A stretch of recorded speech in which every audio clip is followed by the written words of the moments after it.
सबको जय मसीह। आज उतने दिन की भांति आज फिर सब एकत्रित हैं प्रभु की आराधना करने के लिए।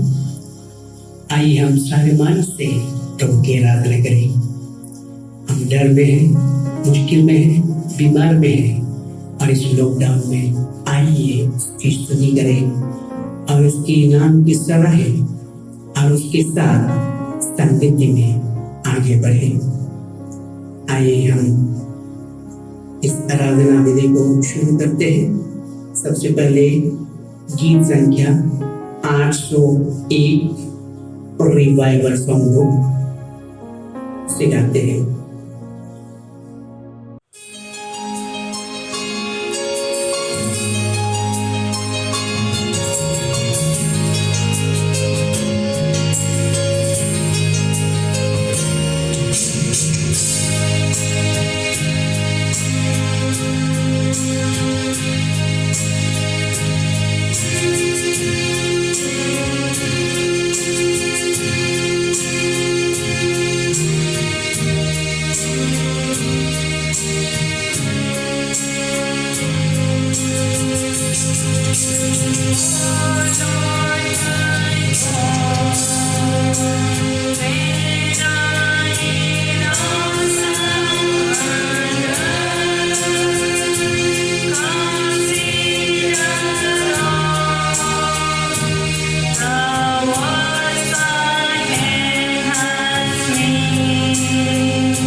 आइए हम प्रार्थना करें। प्रातःकालीन आराधना विधि से हे प्रभु हमारे होठों को खोल दीजिए तो हम आपकी स्तुति करेंगे। हे प्रभु हम प्रातःकाल आपसे ही प्रार्थना करते हैं, आप हमारे पुकार अवश्य सुनेंगे। परमेश्वर पिता हमारे सृष्टिकर्ता की महिमा हो, उसके पुत्र हमारे मुक्तिदाता की महिमा हो, उसकी आत्मा हमें पवित्र करने वाले की महिमा हो, जैसे आदि में थी अब है और सदा युगांत होती रहेगी। आमीन। हे ईश्वर सामर्थ्य प्रभु परमेश्वर, आप पवित्र पवित्र हैं। स्वर्ग और पृथ्वी आपकी ऐश्वर्य से परिपूर्ण है, परम प्रभु में आपकी स्तुति हो। आइए हम पश्चाताप करें अपने पापों के लिए जो हमने पाप किया है, प्रभु के अनुग्रह से दूर भटक गया है। आइए फिर से प्रभु की उपस्थिति में आए और उसे क्षमा करें, अपने सारे गलतियों को मान ले, क्योंकि प्रभु क्षमा करने के लिए तत्पर है और हमें क्षमा प्रदान करेंगे।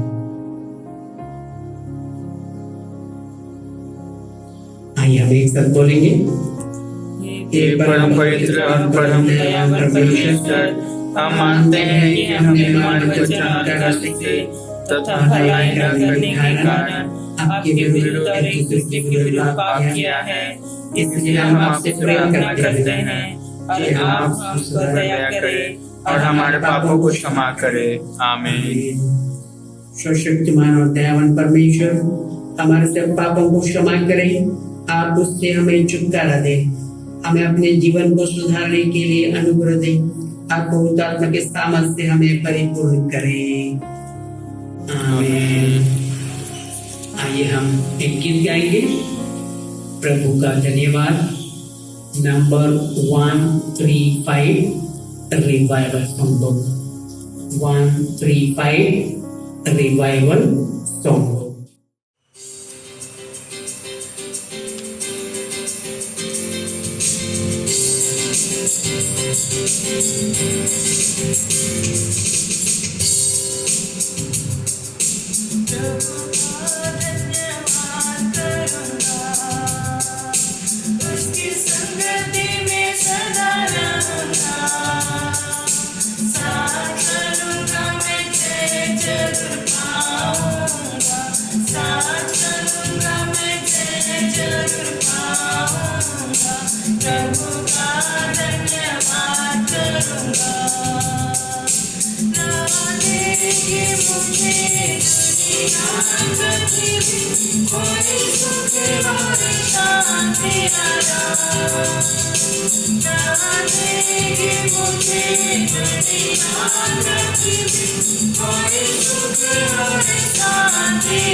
उसकी संगति में सदा रहूंगा, साथ चलूंगा मैं जय जरूर पाऊंगा, साथ चलूंगा मैं जय जरूर पाऊंगा, प्रभु का धन्यवाद करूंगा।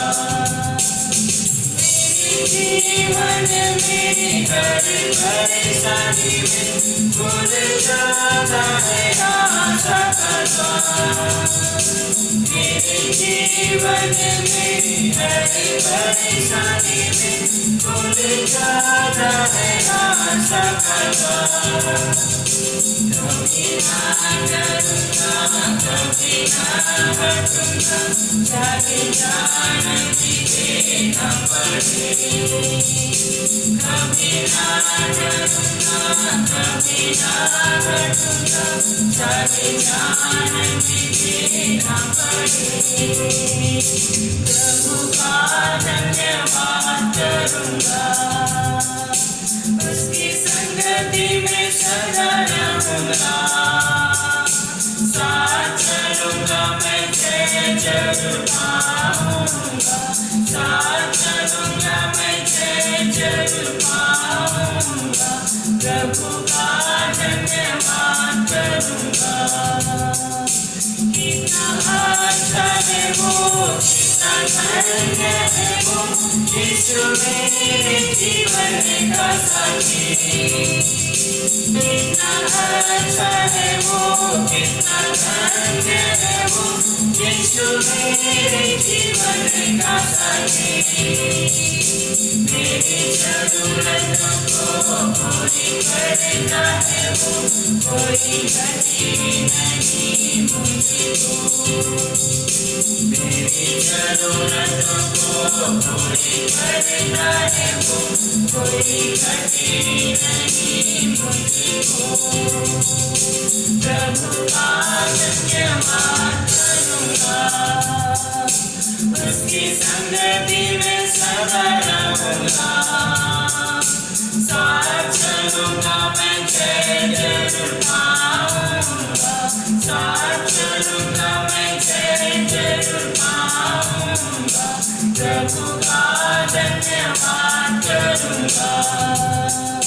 मेरी आयु की पग पग में सदा तेरी सेवा को पूरी करूंगा। मेरी आयु की पग पग में सदा तेरी सेवा को पूरी करूंगा। एक बंदी के समान चलता रहूंगा, तेरी महिमा मेरी कामना। एक बंदी के समान चलता रहूंगा, तेरी महिमा मेरी कामना। प्रभु का धन्यवाद करूंगा, उसकी संगति में सदा रहूंगा। साथ चलूंगा मैं, जय जरूर पाऊंगा। साथ चलूंगा मैं, जय जरूर पाऊंगा। प्रभु का धन्यवाद करूंगा।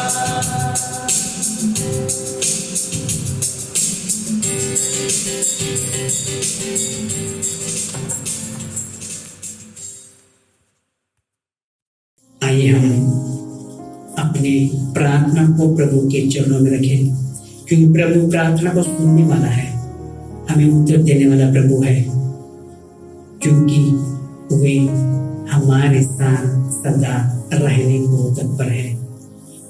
आज आइए हम दुआ करें, अपने सारे जरूरतों को उसके चरणों में रखें। हम समस्त मानव जाति के लिए प्रार्थना करें और अपनी प्रार्थना को प्रभु यीशु मसीह में निरंतर निवेदन के साथ अर्पित करें। हे पिता, हम प्रार्थना करते हैं समस्त संसार में न्याय और शांति स्थापित हो। जहाँ अन्याय है, जहाँ शांति है, वहाँ प्रभु तू शांति दे। अब प्रत्येक व्यक्ति भरपूर जीवन प्राप्त करे। हे दयावान प्रभु, हमारी प्रार्थना सुन। उन सब लोगों के लिए जो इस गांव में या नगर में रहते हैं, उन सब बातों को दूर करने के लिए जिससे आपसे झूठ और झगड़े होते हैं, और हमारे देश में सच्ची एकता की बढ़ती के लिए हे दयावान प्रभु हमारी प्रार्थना सुन। उन सब लोगों के लिए जो कृषि में उद्योग में लगे हैं, सभी कृषकों को आशीष दे प्रभु, जिसके फसल नष्ट हो चुके हैं अतिवृष्टि के कारण, अनावृष्टि के कारण उनको आशीष दे, तू ढाढ़स बना प्रभु। साथ साथ उद्योगों को आशीष दे ताकि उद्योग के द्वारा यहाँ के बहुत सारे जन प्रभु रोजगार प्राप्त करने पाए। साथ साथ व्यापार में लगे हुए सभी लोगों को आशीष दे प्रभु। जहाँ घाटा का सामना करना पड़ता है उनको आशीष दे ताकि वो अपने मुनाफा में आगे बढ़ने पाए और इस तरह हमारे देश की सेवा करने पाए। साथ साथ उन सब के लिए जो हमारे देश की रक्षा करते हैं, हे दयावान प्रभु हमारी प्रार्थना सुन। अध्यापकों और छात्रों को आशीष दे प्रभु। अध्यापक अच्छे विचारों के द्वारा बच्चों को अच्छी शिक्षा देने पाए। छात्रों को आशीष दे प्रभु ताकि वे माता पिता को बातों को माने, शिक्षकों का बातों को माने और आगे बढ़े। वैज्ञानिक को आशीष दे प्रभु, अच्छे इन्वेंशन के द्वारा लोगों को मान तेरी ओर फिराने पाए। सभी लेखकों को आशीष दे प्रभु, कलाकारों को, ताकि वे अपने कृतियों के द्वारा लोगों को तेरी ओर आकर्षित करें। साथ साथ जो अन्य लोगों के विचारों और भावनाओं को प्रभावित करते हैं, हे दयावान प्रभु हमारी प्रार्थना सुन। उन सब लोगों के लिए जो दुखी हैं, बेरोजगार हैं, भूखे प्यासे और दलित हैं, बीमार है, मरणासन में है, प्रभु आशीष दे और चंगाई से भर दे। और तथा उन सब बच्चों के लिए भी जो ऐसे लोगों की सेवा और सहायता करते हैं, हे दयावान प्रभु हमारी प्रार्थना सुन। हमारे तथा देशों के सब शासकों के लिए, विशेष करके हमारे प्रधानमंत्री, राष्ट्रपति, कैबिनेट मिनिस्टर्स, राज्य के राज्यपाल, मुख्यमंत्री, मिनिस्टर्स और ऑफिसर्स, ताकि वे ईमानदारी से लोगों की सेवा के लिए कार्य करने पाए। हे दयावान प्रभु हमारी प्रार्थना सुन। संपूर्ण मसीह समाज की एकता और मेल मिलाप के लिए और समस्त संसार में उसकी गवाही और सेवा कार्य के लिए, हे दयावान प्रभु हमारी प्रार्थना सुन। भारत में आपकी समस्त कलीसिया के लिए, आपके परिषदों तथा अगुवाओं, विशेष करके हमारे प्रमुख धर्माचार्य, दक्षिण भारत के कलीसिया के प्रमुख धर्माचार्य और महात्मा कलीसिया के मेट्रोपॉलिटन, हमारे धर्माचार्य पीपी मारंडी, हमारे पुरोहित और आपकी कलीसिया के सब लोगों के लिए वे सच्चाई और लगन से आपकी सेवा करें। हे दयावान प्रभु हमारी प्रार्थना सुन।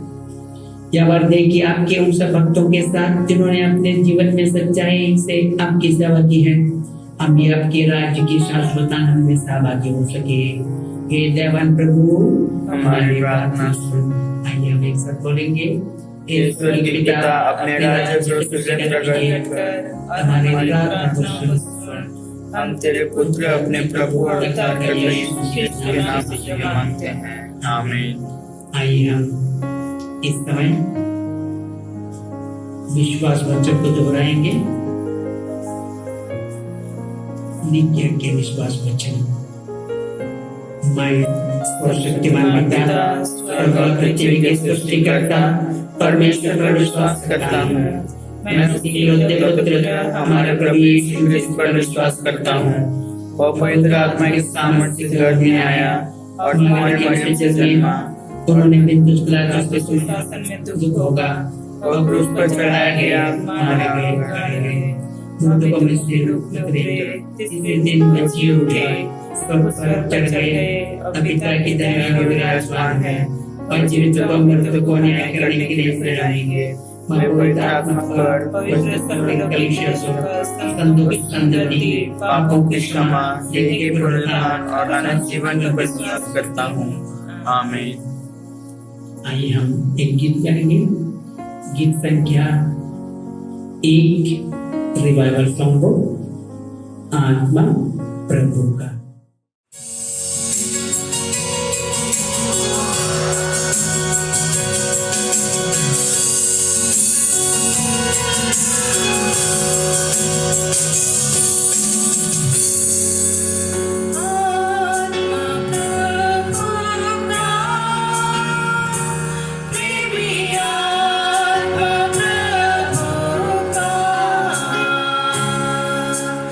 Api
तुझसे बह नहीं पाए जग में।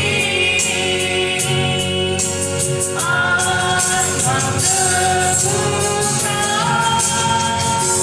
प्रेमी आत्मा प्रभु का अभी तू आजा हमारे बीच में अपनी आशीष में। अभी तू आजा हमारे बीच में अपनी आशीष में।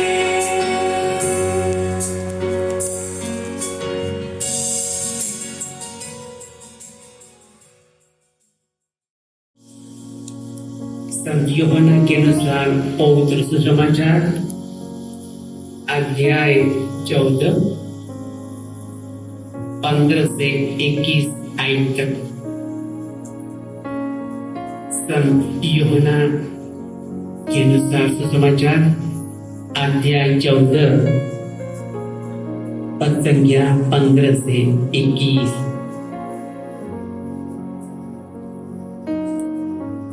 यदि तुम मुझसे प्रेम रखते हो तो मेरी आज्ञाओं को मानोगे,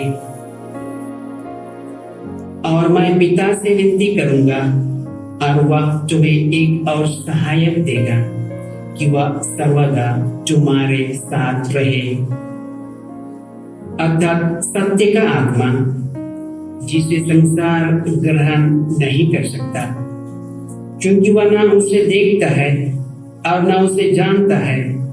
तुम उसे जानते हो क्योंकि वह तुम्हारे साथ रहता है और वह तुम में होगा। मैं तुम्हें अनाथ न छोड़ूंगा, मैं तुम्हारे पास आता हूँ। और थोड़ी देर रह गई है कि फिर संसार मुझे न देखेगा, परंतु तुम मुझे देखोगे, इसलिए कि मैं जीवित हूँ, तुम भी जीवित रहोगे।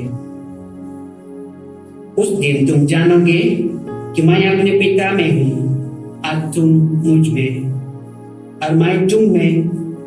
जिसके पास मेरी आज्ञा है और वह उन्हें मानता है, वही मुझसे प्रेम रखता है, और जो मुझसे प्रेम रखता है उससे मेरा पिता प्रेम रखेगा, और मैं उसे प्रेम रखूंगा और अपने आप को उस पर प्रकट करूंगा। यह प्रभु यीशु क्रिस्त का पवित्र सुसमाचार है। ईश्वर को धन्यवाद। आइए हम प्रार्थना करें। हे अति दयालु परमेश्वर, तेरे इस वचन की जब धन्यवाद देते हैं प्रभु, जैसे तेरे वचन में कहा है हमें तेरी पवित्र आत्मा की जरूरत है। और जो प्रभु जब स्वर्गारोहण हुआ, तेरे वायदा किया तू प्रभु पवित्र आत्मा देगा। आज प्रभु इस समय हमारे कलीसिया को भर दे तेरे पवित्र आत्मा से, ताकि हम इस वचन को बारीकी से समझने पाए। हमें प्रार्थना करते हैं हमारे प्रभु यीशु क्रिस्त के द्वारा, आमीन।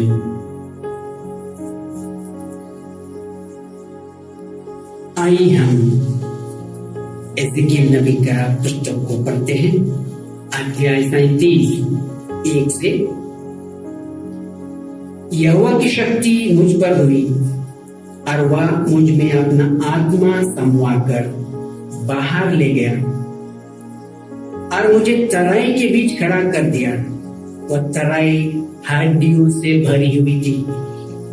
तब उसने मुझे उनके चारों ओर घुमाया और तराई की तरफ पर बहुत सी हड्डियां थी और वे बहुत सूखी थी।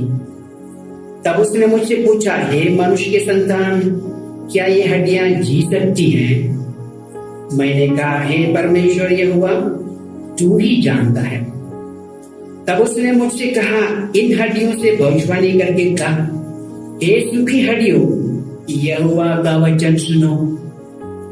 परमेश्वर यहोवा तुम हड्डियों से यूं कहता है, देखो मैं अब तुम में सांस समाऊंगा और तुम जी उठोगे, और मैं तुम्हारे नसें उपजाकर मांस चढ़ाऊंगा और तुमको चमड़े से ढांपूंगा और तुम में सांस समाऊंगा अब तुम जीव जाओगे, अब तुम जान लोगे कि मैं यहोवा हूं।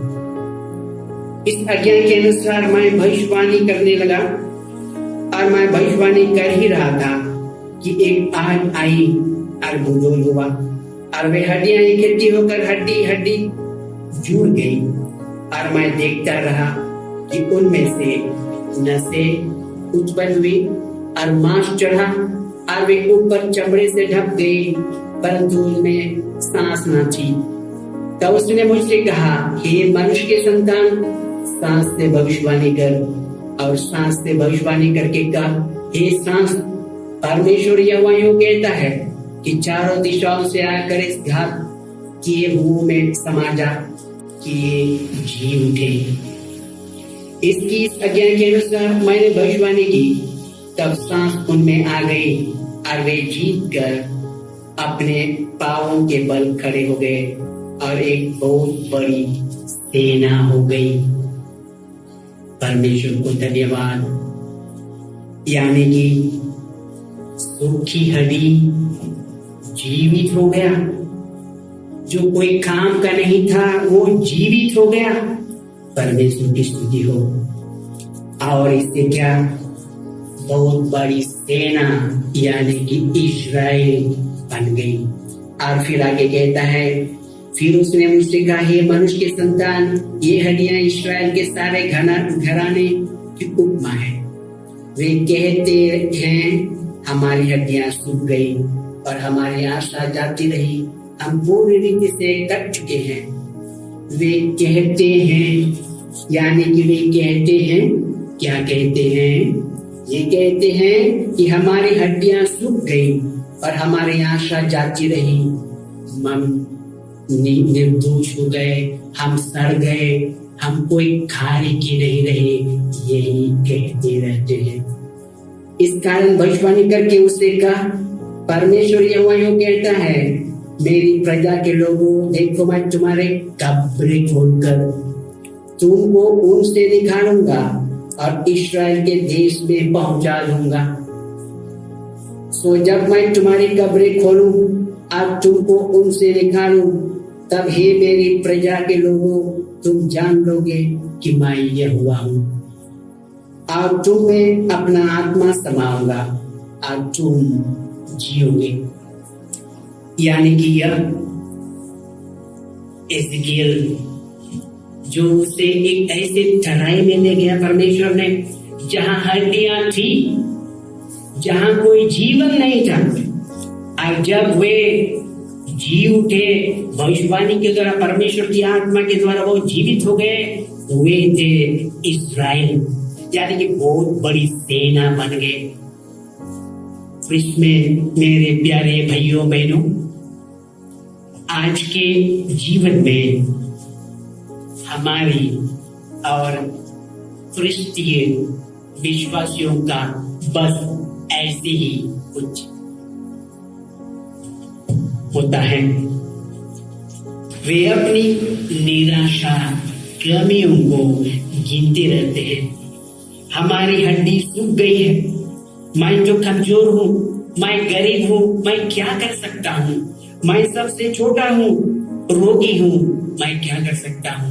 ये कमियां गिन गिन कर जीवन को बिताते हैं, यानी कि नकारात्मक जीवन जीते हैं। इस अवस्था में जब हम इस क्वारंटाइन में है, जी रहे हैं, यानी कि इस आइसोलेशन में, घर के अंदर में, यही जब हमारे जीवन में नकारात्मक ज्यादा होती है, हम दुखी, निराश होते हैं। सुसमाचार में हम देखते हैं प्रभु यीशु कृष्ण ने 5 रोटी से 5000 लोगों को खिलाया। सब सुसमाचार में लिखते हैं। और जब हम विशेष करके मत्ती के सुसमाचार में 14 अध्याय में हम देखते हैं, चेलों ने कहा, प्रभु यीशु इन सारे लोगों को भेज दो ताकि वे अपने गांव को जाए, शहर को जाए और अपना खाना मोल ले। प्रभु यीशु कृष्ण ने कहा, तुम उन्हें दे दो। और इसीलिए चेलों ने कहा, उतना पैसा कहाँ, उसके लिए हम मंगा नहीं सके उससे लोगों के लिए खाना। अब तेरे पास क्या है? प्रभु यीशु ने जब ऐसे पूछा, जिन्होंने बताया हमारे पास केवल 5 रोटी और 2 मछली। और देखिए उन सब निराशा के साथ ये कहते हैं हमारे साथ क्या है, हमारे पास तो कुछ नहीं है, केवल 5 रोटी और लोग कितने हैं, बहुत सारे। हो कैसे सकता? प्रभु यीशु क्रिस्त ने कहा लाओ मेरे पास। आज जब प्रभु यीशु क्रिस्त ने लिया, अपने प्रार्थना पड़ी, खास तौर पिता परमेश्वर से उसको धन्यवाद दिया और उसने रोटी तोड़कर डिसाइपल को देने के लिए कहा। आज जब सारे लोग खाए बांटे, वो रोटी बढ़ती गई और अंतिम में 12 टोकरी बच गए। यानी कि उतने सारे लोग 5000 से भी अधिक लोग खाए और फिर 12 टोकरी बच गए। यही है परमेश्वर का काम। हम फिर एक संत यूहन्ना सुसमाचार में हम देखते हैं 5वां अध्याय में, जब प्रभु यीशु यरूशलेम को जाते हैं पर्व मनाने के लिए, और जब वो वहां घूम रहे थे, उसने एक जगह पे गया जहां बेथसाइदा कहा जाता था। वहां बहुत सारे बीमार लोग वहां इकट्ठे थे, क्योंकि उस सबका विश्वास था इस स्वर्गदूत वहां आकर उस कुंड के जल को हिलाते हैं, और जब हिलाया जाता है कोई भी उससे डरता है, वो चंगाई प्राप्त करता है। और इसीलिए बहुत सारे बीमारी वहां उपस्थित था। प्रभु यीशु घूम घूम कर गए और एक व्यक्ति के पास गए, जिस व्यक्ति जो 38 साल तक वो बीमार में पड़ा था। प्रभु यीशु उस पर उससे पूछते हैं क्या तुम चंगा होना चाहते हो? उसने कहा गुरुवर, मेरा कोई नहीं कि मुझे जब स्वर्गदूत उस जल को हिलाए मुझे वहां ले जाके मैं चुकाई प्राप्त हो। कृष्ण मेरे प्यारे भाइयों बहनों, हमारी स्थिति वही है। मैं तो छोटा हूँ, गरीब हूँ, अनपढ़ हूँ, हमसे कैसे हो सकता है? और इसीलिए हम कोसते रहते हैं अपने कमियों को। प्रभु यीशु कृष्ण ने उन्हें चंगाई दिया। ऐसे हमारे जीवन में बहुत सारी समस्या आती है और उस समस्या को देखते देखते हम परेशान हो जाते हैं। जब हम आयशा चैप्टर 43 19 वर्ष में पढ़ते हैं, आयशा 43 19 वर्ष में पढ़ते, उसमें कहता है मैं नया कार्य करने जा रहा हूँ, क्या तुम उसको नहीं देखते? जी मैं जानता हूँ तेरी परिस्थिति को, तेरा परिस्थिति बहुत बुरी है, तुम बहुत कमजोर हो, बीमार से लाचार हो, लेकिन मैं तेरी परिस्थिति को जानता हूँ। लेकिन क्या तुम ये नहीं देखते कि मैं तेरे लिए अच्छे कार्य कर रहा हूँ? क्या तुम अपने आंखों को खोल नहीं सकते और देख नहीं सकते कि मैं तेरे लिए क्या कर सकता हूँ, क्या कर रहा हूँ? और इसलिए यूहन्ना चैप्टर 11:40 में हम पढ़ते हैं, उसको बार बार हम सुनते हैं, यदि तुम विश्वास करोगे तो परमेश्वर की महिमा को देखोगे, परमेश्वर की स्तुति हो। जब हम जजेस चैप्टर 6 और 7, जजेस न्यायकर्ता का पिता, न्यायियों का बुक 6 और 7 में हम देखते हैं, वहां एक व्यक्ति को हम पाते गिदयोन, जो सच्चा यहूदी। इस्राएल लोग वहां शांति में नहीं जी पा रहे थे। क्यों? क्योंकि मिद्यानी लोग आकर उससे सताते थे। कैसे? उसका फसल को लूट लेते थे, जानवर से चरा देते थे, और इसीलिए ये लोग खेती नहीं कर पाते थे। जब छोटा सा खेती करते थे, मिद्यानी लोग आकर लूटते थे, और इसीलिए ये बहुत के गेहूं दाव रहा था। उस समय परमेश्वर के दूत ने उस पर उतरा और कहा, हे योद्धा, इस पुस्तक में लिखा है, बहुत अच्छी लिखा है, आप लोग को समय मिले तो जरूर पढ़ना, क्योंकि लिखा है, हे योद्धा शूरवीर, तुम्हारे पास परमेश्वर की उपस्थिति है। उसने कहा, परमेश्वर की उपस्थिति मेरे पास ऐसे कैसे हो सकता है? आप देखते रहिए हमारी ये समस्या हमारे साथ कैसे बीत रही है, परमेश्वर हमारे साथ कैसे हो सकता है? उसने कहा, परमेश्वर तेरे पास है, और इसीलिए मैं कहता हूँ तुम मिद्यानियों से हमारे सारे इजरायलियों को बचाओगे।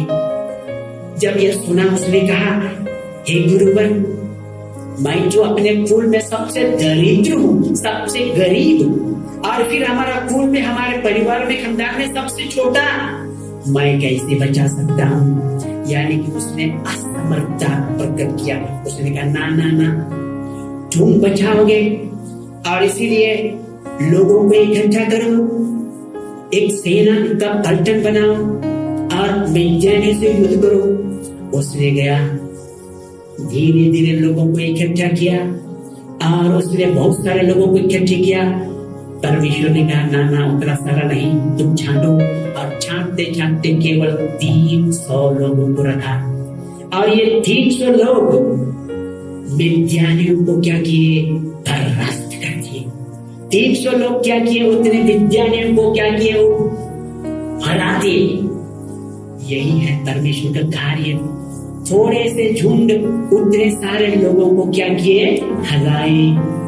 कृष्ण में मेरे प्यारे भाइयों बहनों, आप लोगों ने डेविड के बारे में जो पढ़ाई होगा, बच्चे संडे स्कूल के बच्चे एक कहानी सुनते हैं गोलियत के बारे में।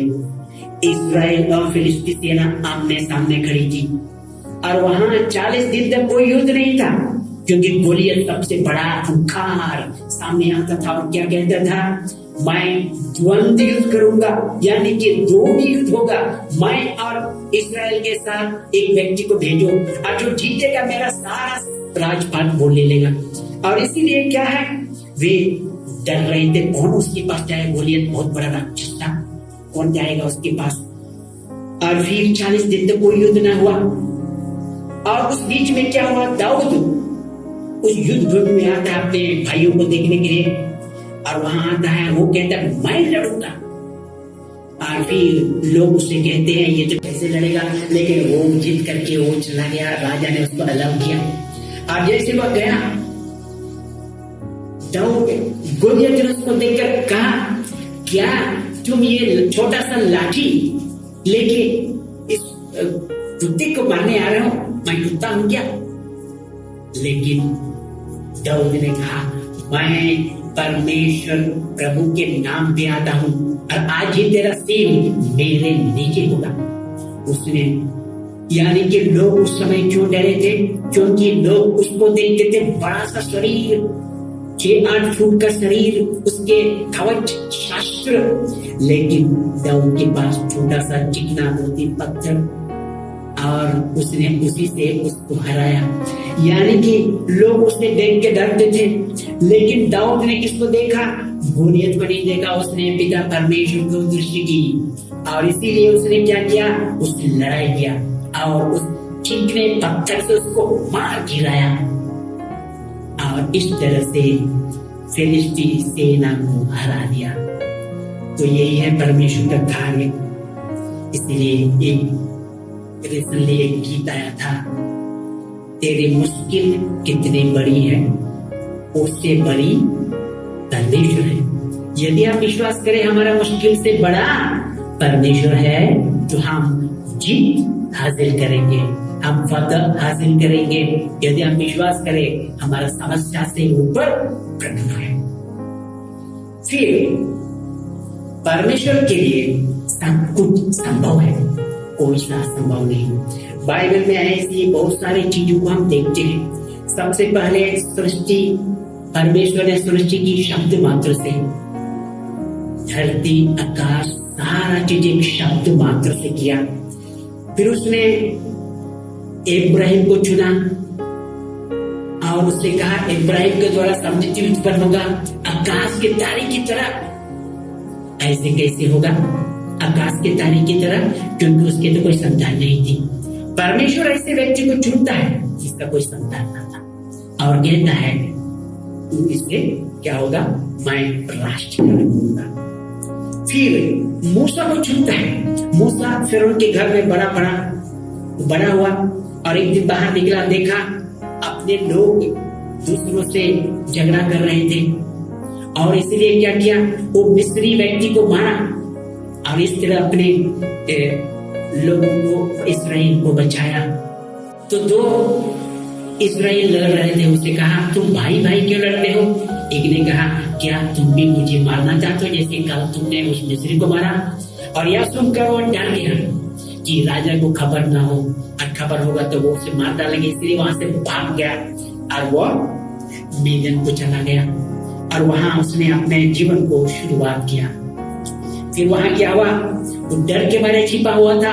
परमेश्वर ने उसे पकड़ा और कहा, मैं तुम्हें भेजता हूँ कहा, मेरे इस्राएलियों को बचाओ मिस्री से। और उसने कहा, ना प्रभु, मैं तो वहां से भाग गया हूँ, वहां राजा मुझे कुचल देंगे, मार डालेंगे। उसने कहा, मैंने तुम्हें भेजा है, तुम वहां जाओ और इस्राएल लोगों को बचाओ। प्रभु परमेश्वर उसे पकड़ लेता है वहां भेजने के लिए।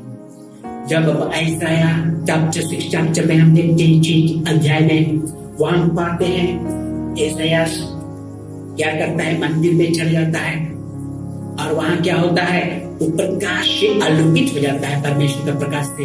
और जब प्रकाश से आलोकित हो जाता है वह डर जाता है, वो कहता है, ओ मैं तो मर गया, क्योंकि परमेश्वर का प्रकाश मुझ पर प्रकट हुआ। क्योंकि उस समय जो परमेश्वर को देखता था वो जिंदा नहीं रह सकता था, और इसीलिए कहता मैं मर गया।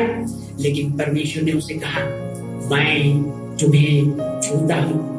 उसने कहा, मैं तो कमजोर हूँ, मैं बुरे बकने वाला व्यक्ति हूँ, गाली देने वाला व्यक्ति हूँ, बुरे शब्द बोलने वाला व्यक्ति हूँ। परमेश्वर ने उसे अंगार से उसके होठों को छू लेता है और उसे कहा, तुम पवित्र हो। और इसीलिए परमेश्वर कहता है, मैं किसे भेजूं? तो ऐसा कहता है, मुझे भेज, मैं तैयार हूँ। तो इसमें मेरे प्यारे भाइयों बहनों, ऐसे लोगों को परमेश्वर ने चुना जो निर्दोष, जो बहुत ही कमजोर थे। और फिर सेंट पॉल को हम देखते हैं 2 कोरिन्थियन 12 अध्याय 9 में, वो कहता है उसके जीवन में एक ऐसा चीन कांटा चुभ रही था, यानी कि उसके जीवन में ऐसी समस्या थी जो हम नहीं जान पाते, यानी कि समस्या थी जो निकल नहीं रहा था। और उसने कहा, मैं 3 बार परमेश्वर से प्रार्थना किया, हे पिता परमेश्वर, मेरा उस दुख को, तकलीफ को हटा दो। लेकिन परमेश्वर ने क्या कहा, मेरा अनुग्रह तेरे लिए काफी है। और फिर इस 9 में कहता है, यानी कि दुर्बलता में, तुम्हारी दुर्बलता में मेरी सामर्थ प्रकट होती है। जब मनुष्य कमजोर होता है और कमजोर होकर प्रभु के पास पूर्ण रूप से मुड़ता है, प्रभु उन्हें सामर्थ्य से भरता है। और यही है हमारा जीवन, जब हम परमेश्वर की ओर हम मुड़ते हैं, क्या होता है, हमें सामर्थ्य से हम भर जाते हैं। पहला राजा 18 अध्याय में हम देखें, पूरे इस्राएल में जब अकाल पड़ा, जानवर पानी के तर से मर रहे थे, चिड़िया पक्षी मर रहे थे, मनुष्य मर रहे थे, फसल नहीं उग रहे थे, तो क्या हुआ, वहां एलिया घाट में पर्वत पर चढ़ा और अपने सेवक के साथ गया और उसने घुटना टेककर प्रार्थना करना शुरू किया। और उसने भीड़ गिराकर प्रार्थना किया और कुछ समय बाद उसने अपने सेवक को कहा, जाके देखो समुद्र में क्या कुछ बादल उठ रहे हैं। जाके देखा और आया, जी महाराज, कोई बादल नहीं उठ रहा। फिर दूसरी बार गया, तीसरी बार गया, चौथी बार गया, और 6वीं बार जब आकर कहा, जी महाराज, वहां मनुष्य की हथेली के बराबर कुछ बादल उठ रहा है। अब जब यह एलिया ने यह सुना, उसने कहा, जाके राजा को चिताओ कि अपना राजपाट छोड़ के चले जाए, क्योंकि भारी बारिश आने वाली है। यानी कि यह छोटी सी हथेली के बराबर वो बादल एलिया के लिए विश्वास का प्रतीक, यानी विश्वास जगा। और इसीलिए उसने उस स्थिति को, परिस्थिति को देखा, यानी कि भारी बारिश होने वाला था। जब हम जेनेसिस को पढ़ते हैं, उत्पत्ति ग्रंथ 18 चैप्टर में, वहां इब्राहिम के बारे में देखते हैं, परमेश्वर ने उसे चुना और 75 साल की उम्र में उसने कहा, तुम्हारे से मैं संतति उपजाऊंगा, तुम्हारे से संतति होगी जो नदी के बालू की तरह होगी। और उसका कोई संतान न था।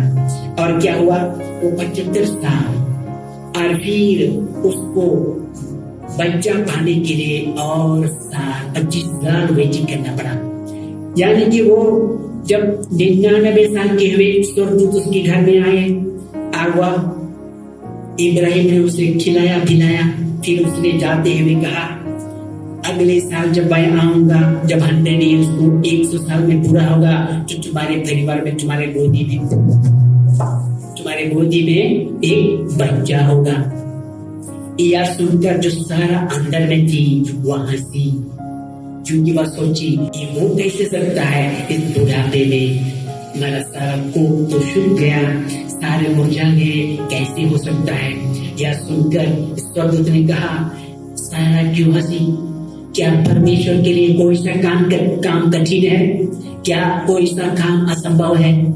और इसीलिए उसने ये आशीष देकर वो चला गया। यानी कि वो आशीष का कारण इब्राहिम को आशीष दिया। एक बार एक व्यक्ति गरीब परिवार झोपड़ी में रहता था, प्रार्थना के लिए चर्च को आता था। वो छोटा दर्जी का काम करता था। तो क्या हुआ, एक बार उसने एक सपना देखा, और सपना में क्या था, परमेश्वर आया, उसे कहा, ए उठ, लिखो, यीशु मैं तेरा हूं। और उसने लिखा बड़े शब्द से, यीशु तू मैं तेरा हूं। वो पढ़ा लिखा नहीं था, दूसरी कक्षा तक पढ़ाई किया था, लेकिन उस बहुत अच्छा से लिखा, यीशु मैं तेरा हूं। और जब अगले संडे जब चर्च को गया, उसने वहां पुरोहित को दिखाया, देखिए मैं प्रार्थना में प्रभु यीशु कृष्ण ने ये लिखवाया।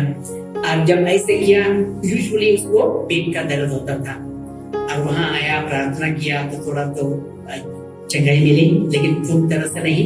लेकिन वो अपना एक साथी था, वैद्य था, जो उसको एक चूरन दिया था, वो खाता था, अच्छा लगता था, और वो अपना बैग में हमेशा चूरन लेके रखता था, और लोगों को देता था, कहता था ये खाओ ना, बहुत अच्छा है, पेट ठीक हो जाएगा, अच्छे हो जाओगे। और ये देखते देखते परमेश्वर ने उसके द्वारा कार्य करना शुरू किया। कुछ हफ्ते के बाद क्या होता है, उसके घर में 4 पहिए आने लगे, गाड़ी से लोग आने लगे, क्या के लिए? चूरन के लिए। और वो चूरन देता था आशीष जल के साथ, एक उसको पिलाता था, और फिर उसका हाथ उसके सिर में रखता था, वो चंगाई प्राप्त करता था, और बड़ी से बड़ी बीमारी, कैंसर तक चंगाई प्राप्त किया। वो झोपड़ी धीरे धीरे 3 मंजिला में बदल गया, क्योंकि प्रभु के आशीष के द्वारा आज उसके पास बड़े से बंगला है। वो आशीष प्रभु ने किया, और इसीलिए प्रभु कहता है, क्या मेरे साथ कुछ असंभव सी बात है? ऐसा हो सकता है? मैं तो कर सकता हूँ सब कुछ। यानी कि वो व्यक्ति ऐसा विश्वास में ऐसा आगे बढ़ा। जब हम मार्क के गोस्पेल में पढ़े 9 अध्याय 23 में, उसमें प्रभु कहता है, विश्वास करने वालों के लिए कुछ भी असंभव नहीं है। जिस तरह लाजरस मर गया था और प्रभु उसको उठाने के लिए जा रहा था, तो वहां उसको कहा गया, प्रभु अभी उसका कब्र को ना खोलो, क्योंकि दुर्गंध आती होगी। और इसीलिए क्या किया, उसने कहा, मैंने ऐसा नहीं किया कि विश्वास करने वालों के लिए कुछ भी संभव नहीं है, और इसलिए विश्वास करने पर सब कुछ संभव है। जिसका सामर्थ हम पर क्रियाशील है, वे सब कार्य संपन्न कर सकता है। यानी कि इस्राएल बोलते रहते थे, क्या हमारी हड्डियां सूख चुकी हैं, हम में कोई आत्मा नहीं, और इसीलिए ये सब हम कुछ कर नहीं सकते। फिर हम बाइबल में एक स्त्री के बारे में पढ़ते हैं, मार्क चैप्टर 5 में, जो 12 वर्ष से लहू बहने वाले रोग में पड़ी थी। उसने किसी ने बताया, प्रभु यीशु के नाम पे तुम चंगी हो जाओगी। उसने अपना हृदय में रखा और उसने कहना शुरू किया, प्रभु यीशु की आंचों को छूऊंगी तो चंगाई प्राप्त करूंगी, क्योंकि उसका सारा धन खत्म हो चुका था। और अंत में प्रभु यीशु क्रिस्त के द्वारा उसको चंगाई उसे मिली। फिर जब हम 2 कोरिन्थियन चैप्टर 5:7 को पढ़ते हैं, बहुत ही अच्छा शब्द है, बहुत ही अच्छा वाक्य है, हम सब पढ़े, बहुत ही अच्छा शब्द। वो कहता है, आंखों देखी बात पर नहीं, पर हम विश्वास पर चलते हैं। फिर से, हम आंखों देख की बात पर नहीं पर विश्वास से चलते हैं। आंखों देख की बातें जो हमें निराशा को देती है, हमें उलझन में डालता है, लेकिन विश्वास हमें शांति और अनुग्रह में हमें भरता है। जब आप 2 किंग्स चैप्टर 6 में पढ़ते हैं, आराम का राजा इस्राएल से युद्ध करना चाहता था और आराम जिस अपने सेना के टुकड़ी को रखता था, इस्राएल को मालूम होता था और इसलिए वो बहुत ही चिंतित हो गया था। इसलिए अपने सब अफसरों को बुलाया और कहा, कौन मेरे विरुद्ध गुप्तचर है, कौन जासूसी करता है, हमारे सभी बातों को बताता है इस्राएल को। तो एक व्यक्ति ने उसे कहा, महाराज कोई व्यक्ति बताता नहीं है, हम आपके साथ हैं, लेकिन वहां एक नबी है जो आप शयन कक्ष में भी कुछ भी बोलते हैं वो सुन लेता है।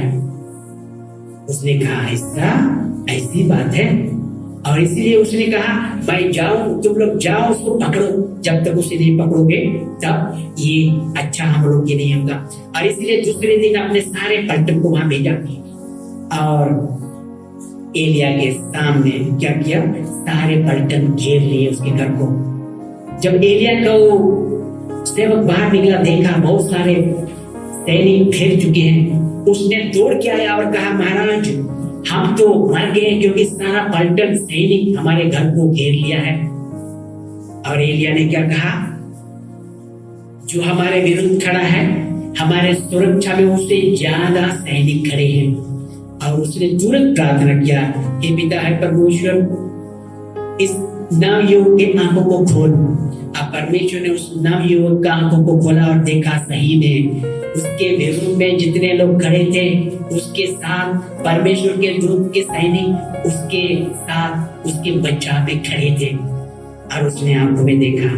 और इसीलिए हम आंखों देखी बातों पर विश्वास नहीं करते, बल्कि हम विश्वास में चलते हैं। तो इसमें मेरे प्यारे भाइयों बहनों, आज हमारा जीवन कुछ भी हो, आज शायद हम डर के मारे अंदर में हैं, हम गरीब हैं, हम दुखी हैं, कमजोर हैं, फेलियर हैं, लेकिन आज प्रभु की ओर देखिए, क्योंकि प्रभु की हमारा विश्वास प्रभु की ओर होना चाहिए। इसलिए जब हम 121 हम पढ़े, वहां भजनकर कहता है, मेरी सहायता कहां से मिलेगी, मेरी सहायता उस पर्वत से जो सारी सृष्टि, सारे ब्रह्मांड का सृष्टि करता है। और इसीलिए ना तो शक्ति से, न बल से, बल्कि पवित्र आत्मा से, यानी कि प्रभु की आत्मा के द्वारा हम विजय प्राप्त करेंगे। आइए हम प्रार्थना करें। हे पिता परमेश्वर, तेरी स्तुति करते प्रभु, आज इस समय प्रत्येक दुखीपन को तेरे चरणों में सौंपते हैं, प्रत्येक जन को तेरे चरणों में सौंपते हैं प्रभु। आज जो वचन सुनते हैं उनको आशीष दे, आप तेरे वचन से भर, तेरे अनुग्रह से भर, पवित्रता से भर, ताकि विश्वास जगे और उसी तरह विश्वास करें कि जो प्रभु हम उस कमजोर से भी और हम देखें। जिस तरह प्रभु नाव में सब चेले डूब रहे थे, पुकार के कहा, प्रभु हम डूब रहे हैं, उसने उसको उस डूबने से, आंधी से आगे की ओर देखा, परे देखा और वहां सोचा प्रभु हमें डूबने न देगा और उसे बचाया। जिस तरह कोई भी हम यदि प्रभु की ओर निहारते हैं, प्रभु हमारा मुश्किलों के ऊपर जब हम निहारते हैं, प्रभु हमें क्षमा करता और जगाई देता है। आज जब हम कमजोर हैं, आज हम ऐसा नहीं कि हम कमजोर हैं, हम दुर्बल हैं, हम उससे भरे देखें प्रभु में कितना सामर्थ्य है, क्योंकि प्रभु की सामर्थ्य हमारे सभी दुर्गुणों को हरा देता है। प्रभु की सामर्थ्य हमारे बीमारियों को हरा देता है। इसलिए आज आइए, हमारे सभी समस्याओं के ऊपर प्रभु है, हमारे बीमारियों के ऊपर प्रभु है। इस विश्वास के साथ आइए हम इस प्रार्थना को प्रभु में चढ़ाएं।